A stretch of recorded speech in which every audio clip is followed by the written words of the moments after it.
Voltamos ao programa Memória Viva, hoje entrevistando o jornalista Osair Vasconcelos. Bom, Osair, vamos então continuar o nosso papo, né? Sávio e Belo, vamos, Antônio, para a gente dar exatamente um gancho, né? Vamos dizer assim. Nicolau, eu queria pedir permissão, assim, como na época da faculdade, nós estivemos juntos, né? Naquela época, 75, nós estávamos em plena ditadura militar, tá certo? Então, o movimento estudantil era muito efervescente no Brasil inteiro e aqui também no Rio Grande do Norte. A universidade foi cercada várias vezes, né? Relembre aí coisas aí do nosso tempo, né? Mas do seu ponto de vista, esse momento importante da história do país, né? Que o movimento estudantil desempenhou dentro da conjuntura da ditadura militar.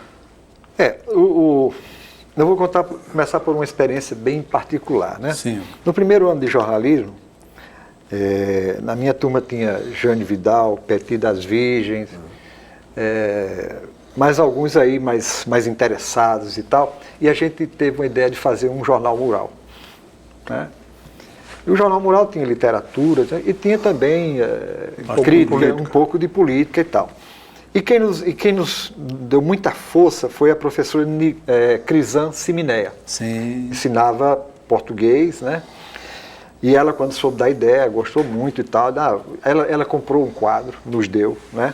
E a gente fazia aquele jornalzinho semanal, que teve 3 edições e foi extinto. Por quê? A gente fazia o jornal, a primeira edição, 3 dias, sumiu, tiraram tudo.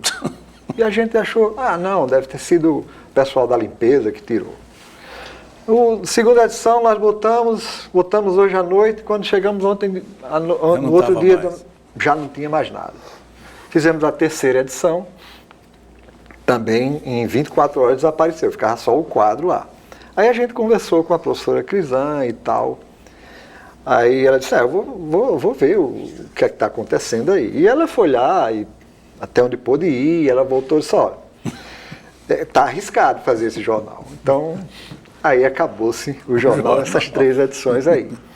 Aí, na verdade, essa foi minha participação assim, individual, foi de tentar fazer alguma coisa e tal.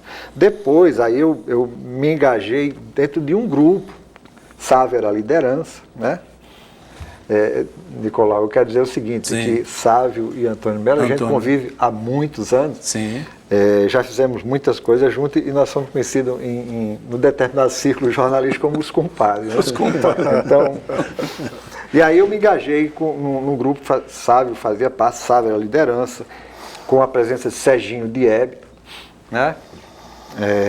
Christian Vasconcelos, que não é parente meu, Christian Vasconcelos, Dodora Guedes, que depois viria a ser esposa de Sávio, é a esposa de Sávio.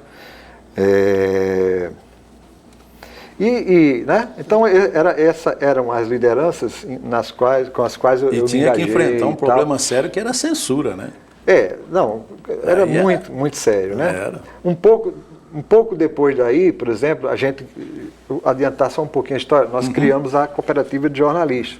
Né? A Cooperativa de Jornalistas fez um jornal. Nós fizemos 2 jornais, o Salário Mínimo e o Caminhando, que foi uma proposta extremamente original de jornalismo, né? Que foi da Cooperativa de Jornalistas com a paróquia de Morro Branco e Lagoa Seca, com o padre Sabino? Padre Pio Rensg, né, holandês, que era muito amigo de Sávio. E foi muito interessante, Nicolau, porque eles nos convidaram para fazer um jornal, nós elaboramos um projeto de jornal e eles disseram, não, vocês vão apresentar a paróquia. Então eu lembro muito que numa noite de domingo, depois da missa das 7, terminou a missa, ele convidou, praticamente todo mundo ficou, e eu, Sávio, Dermi, Dodora, né, fomos apresentar qual era a nossa ideia e os fiéis fazendo perguntas e tal. Aí deram o ok e nós fizemos, até que a gente apressou o passo demais, né, porque era uma paróquia, tinha um pensamento cristão, algumas figuras da esquerda cristã, né, que queriam discutir os problemas da comunidade e tal, mas a gente era tinha muito hormônio, né? Ia mais à esquerda. Aí a gente adiantou demais, até que um dia parou e disse, olha, muito obrigado, foi muito importante e tal. Faço bem. O Caminhando, né, que é o nome do jornal, vai continuar, mas vocês, vou pedir para vocês descerem por aqui. Fica por aqui mesmo. E aí nós criamos o Salário mínimo e tal. Nessa época, aqui na universidade, tinha a ASE, Assessoria de Segurança Interna. Né? E qualquer evento que juntasse mais de 3 ou 4 pessoas, tinha alguém lá da ASE. Monitorando. Falando no salário mínimo, é bom só para situar politicamente o momento, para lembrar, era o momento que o Rio Grande do Norte estava sob o domínio político da família Maia. Mas dá uma explicada nisso aí, Melo, lembra aí alguma coisa, posicione aí. Eu queria dar uma entrada aí, antes na entrada de Osair no jornalismo mesmo. Em 75 você entrou no jornalismo pela porta, me parece, da República, não foi isso? Da República. Cheguei lá em outubro. A República era o jornal mais antigo do Rio Grande do Norte. Era o jornal mais antigo do Rio Grande do Norte, era o jornal que foi criado, né, para defender os ideais republicanos, né, nasceu ainda no Império, né, e aí, quando veio a República, tornou-se o jornal oficial. Em 1975, continuava sendo o jornal oficial, era o jornal do governo do Estado. Antônio Melo, o governador era Tarcísio Maia, e Antônio Melo era o secretário de comunicação E foi nesse período aí que eu entrei para fazer um registro, assim, foi Remo, que era nosso colega de faculdade, que trabalhava lá, e um dia apareceu uma vaga de repórter, ele indicou meu nome e tal, e eu fui para lá. Muito bem. Nesse período, a gente viveu também o período que foi de uma virada na política do Rio Grande do Norte. Né? A gente tinha uma coisa que era muito polarizada antes do golpe, que era os Maris e os Alves. Os Alves foram caçados, Dinarte ainda era quem comandava a política do Estado, estava para fazer desuir governador, depois caminhou para Osmundo Faria, pai do atual governador. Que estava praticamente certo, né? Que seria. Estava praticamente certo. E Tarcísio Maia, que tinha sido a última eleição que tinha disputado, tinha sido antes da Revolução. Em 1960, né? Por aí. Foi antes da Revolução, tinha sido candidato a deputado e senador. Naquele tempo você podia disputar mais de um cargo. E tinha perdido os 2 cargos. E tinha se despedido da vida pública. E era presidente do IPASE. Levado por Dinarte Maris. Levado por Dinarte. E aí, com a palavra você. Bom, aí Tarcísio. Aí é o período dos Maia, tomando conta da política do Estado, né? Que aí quando o salário mínimo entra aí para a cooperativa. Aí é que eu quero que o repórter conte. Exatamente. Quer dizer, Tarcísio, que tinha pertencido ao grupo liderado por Dinarte, né? Cresceu e saiu ungido governador. Sim, mas ele apareceu como? Ele apareceu com a morte do general Dálio Coutinho. Em 24 que era horas. quem patrocinava o nome de Osmundo Faria. Que patrocinava o nome de Osmundo Faria. E 24 horas, Golbery, surgiu o nome dele, Golbery, levado por Golbery. Mas aí falou o nome do homem forte da época, que era Golbery. Que aí começa a decadência de Dinarte, né? Exatamente. Aliás, ao contrário, mostra o fortalecimento de Dinarte. Não, eu diria que começou aí, né? Porque aí Dinarte também já quis aparecer como o homem que bancou, ou um dos que bancaram, né? Tarcísio Maia. Exatamente. Mas Tarcísio Maia tinha muito consciente de que, na verdade, o nome dele tinha sido indicação de Golbery. Né? E aí Dinarte, que foi isolado aqui politicamente, começou a se buscar as forças que ainda tinha lá senador, né? na presidência da República com Geisel, né? E depois com Figueiredo. Ele aproveitou os últimos vestígios de prestígio. Né? Mas sempre com Golbery, né? Ele tinha uma relação fortíssima com Golbery, né? E tinha uma relação muito, muito forte também com o presidente Geisel, os dois se gostavam sim. muito. Aliás, Tarcísio tinha uma coisa, Tarcísio era muito entusiasta do movimento de 64, ao ponto de que o telefone dele no Rio de Janeiro era 222-1964. Eu acho que ainda é. No apartamento lá do Rio de Janeiro, ainda acho que ainda é. O telefone dele era esse. E ele era muito entusiasta disso e não fazia concessão, em hipótese alguma, fora disso aí. E aí é o seguinte, a assunção de Tarcísio Maia, né, ao governo em 1975, né, foi quando eu entrei também no jornalismo. Primeiro na República, fazendo um jornalismo, né, que era oficial, né, mas a inquietação da idade, as inquietações da visão do mundo já também não se aquietava. E eu lembro de um fato que aconteceu lá na República, é o seguinte, num sábado de manhã, o chefe de reportagem já morreu, também era da LBA, né?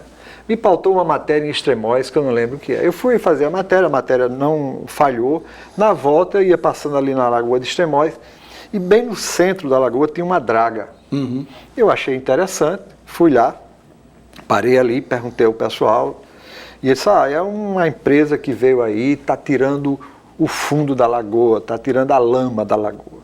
A lama da lagoa, na verdade, é um depósito sedimentar, né?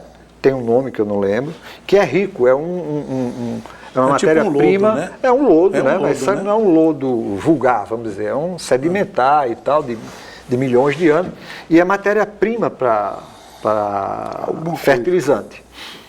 E aí eu fiz a matéria, né? Eu fiz a matéria, uma linguagem bem panfletária. Começava assim, um verdadeiro atentado ecológico está sendo perpetrado na Lagoa de Extremóis. Aí contava toda a história segundo a versão do pessoal lá de Extremóis. E a tribuna era Manuel Barbosa, um jornalista de Recife, tinha sido trazido para ser diretor da tribuna, e ele, da República, e Manuel Barbosa tinha o espírito de jornalista, né? E foi importante eu conviver com Manuel Barbosa, eu aprendi muito do espírito de ser jornalista. O editor era Hélio. Hélio Cavalcante, era o chefe de reportagem. Era o chefe de reportagem da República. Exatamente. E Manuel Barbosa era editor-chefe. E Manuel Barbosa fez uma segunda manchete com essa matéria. E, bom, eu sempre ia para a República de manhã. E de manhã pegava a pauta e conversava, né? Aquilo na época era hábito a gente ficar conversando, né, para trabalhar à tarde. Nesse dia, não sei por que razão, eu não fui à República de manhã, só fui depois do almoço. Você já tinha saído da República? Já? Não, eu era repórter da República. A matéria saiu no domingo. Sim. E nessa segunda-feira seguinte, eu não fui de manhã, como era hábito. Só cheguei lá à tarde. Quando eu cheguei, Hélio Cavalcante me chamou e disse, aí, ó, vá lá na sala de Marcelo Fernandes, que era o diretor-geral da República e da imprensa oficial, e ele disse, ele quer falar com você. Eu fiquei assustado. Digo, bom, o negócio, alguma coisa deu errado aqui, mas eu não fazia ideia.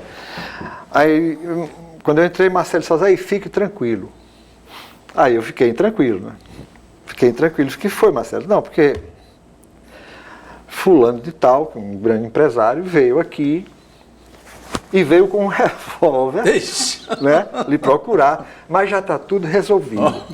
Eu conversei com ele, não precisava nada disso e tal, e combinei com ele o seguinte, você vai lá ouvi-lo, né? Aquelas promessas que as mães fazem para o filho, né? A mãe faz a promessa, o filho melhora e quem vai pagar a promessa é ele, né? É ele, né? Os reis faziam para as princesas ficarem virgens a vida inteira, né? Tá bom. Aí eu fui lá, né? E cheguei lá, conversando, era um foca, literalmente um foca, né? Cheguei lá, tremendo e tal. Aí levei uma esculhambação dele, né? Eu fui entrando na sala e ele já foi esculhambando, que eu era um irresponsável, que eu estava botando um empreendimento a perder, etc, não sei o quê, era um empreendimento justo, e tinha todas as licenças, né? E aí eu disse, não, tudo bem, eu vim aqui ouvir o senhor. Disse, não quero falar mais não, tá bom assim e tal. Então, Foi a minha primeira vivência, assim, digamos, perigosa no jornalismo. Foi nessa época aí, né?